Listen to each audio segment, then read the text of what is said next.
উত্তর ইসরায়েলের কৌশলগত রামাত ডেভিড বিমান ঘাঁটিতে ইরানের ইসলামিক রেভলিউশনারি গার্ড কর্পস বা আইআরজিসির ব্যালিস্টিক ক্ষেপণাস্ত্র হামলার পর মধ্যপ্রাচ্যের যুদ্ধ পরিস্থিতি ভয়াবহ আকার ধারণ করেছে।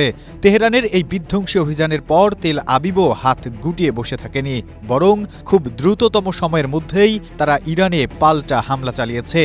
পাশাপাশি তেহরানকে কঠোর পরিণতির হুমকিও দিয়েছে। এই অবস্থায় নিজেদের আকাশসীমা বন্ধ করে দিয়েছে ইরান। ইরাক, সিরিয়াও তাদের আকাশসীমা বন্ধ করেছে।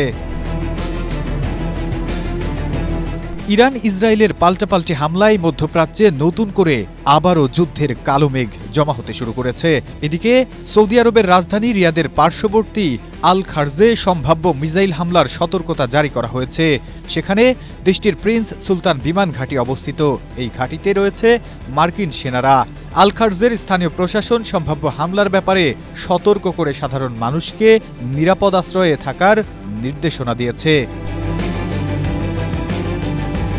তারা বলছে, যতক্ষণ পর্যন্ত হুমকি অব্যাহত থাকবে ততক্ষণ সবাইকে ঘরবাড়ি বা অন্য কোনো নিরাপদ আশ্রয়ে থাকতে হবে।